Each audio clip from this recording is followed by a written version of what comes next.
The seventh technique of the content health practice is self-service success. One of the key criteria for entering the leverage adoption phase is to actually have something to leverage.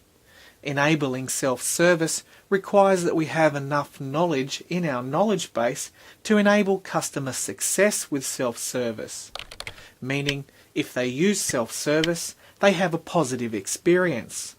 But first, let's define what we mean by self-service. KCS uses a broad definition.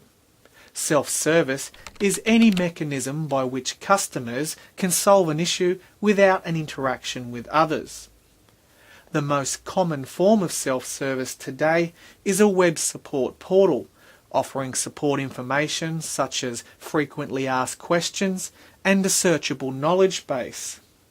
However, many of the consortium members are investigating in integrating self-service directly into the user interface for the product or the application that the customer is actually using. Pretty cool, huh? This moves the self-service experience from a distinct and separate event to an integrated experience within the product. Additionally, technology vendors are investing in automation that will detect and repair issues or programmatically assist with the resolution of issues. Regardless of the approach, self-service success is dependent on knowledge. In considering the web-based self-service model, there are 4 key criteria that the Consortium for Service Innovation members have observed about successful self-service models. Number 1 is volume and speed.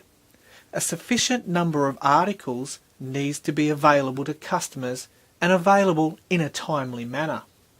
You see, there needs to be enough content in the knowledge base to support a positive customer experience. The goal is to get as much as we know into the self-service channel as fast as we can. So in order for customers to be successful with self-service, articles must be making it to the published state. Studies have shown that customers will use a good self-service model 10 times more often than they would be willing to call assisted support channels like the service desk. So KCS articles related to some customer issues may never be used by the internal support staff at all, but may be used externally by customers very often. Number 2 relates to knowledge article findability. Articles have to be findable by customers, and content needs to be written in the customer's context. It doesn't matter how much content we have available to customers on the web. If it's not in the customer's context, they are not likely to be able to find it. This reinforces the need for capturing knowledge as part of the support workflow. As we discussed in the capture practice, it is very difficult to recreate the customer experience if we are not the customers and if we already know the answer.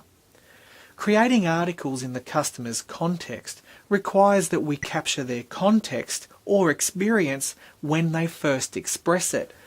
Number 3, navigation. The navigation of the self-service portal needs to be a positive experience.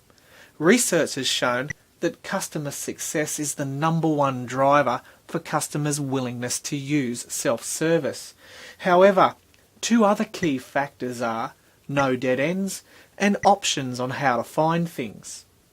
No dead ends means that once the customer has started the problem-solving process in the self-service channel, they don't have to stop and start over again if they don't find something helpful. An example of no dead ends in the customer self-service interface is the click to submit button to otherwise create an incident, or the click to chat functionality. If the self-service model isn't helpful, there is a graceful transition to the assisted support model. Because the self-service activities of the customer are captured and made available to the support analyst, the customer doesn't feel like they are starting over again. An in-depth research project at Microsoft found that even when customers were unsuccessful with self-service, they were far more willing to go back and try it again if there were no dead ends. Another key factor in the customer's willingness to use self-service is the availability of options or multiple ways to find things. People use different methods of finding information based on a number of factors. Options for finding articles include a list of product-specific or frequently asked questions or top 10 articles, an index or a table of content, basic search, and advanced search. It's also worth noting that a good user interface design is critical for self-service success. Number 4. Marketing. Self-service success requires a marketing plan.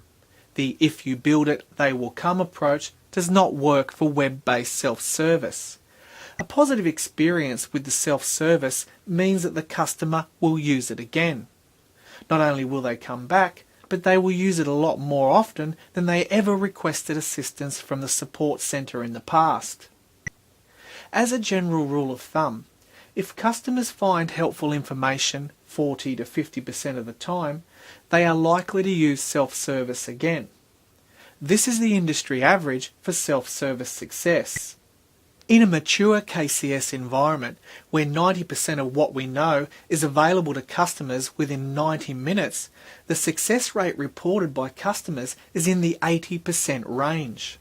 Whoa! 80%? I bet you're all pumped up now. Now hold on. Just before you start shouting out the good news from the rooftops, we need to first understand that trying to change our customers' behaviour is not a trivial thing. When it comes to marketing, I'd recommend engaging a marketing specialist and get some advice from those who understand messaging and communications and build a marketing plan. For further information on self-service success, please refer to the KCS Practices Guide.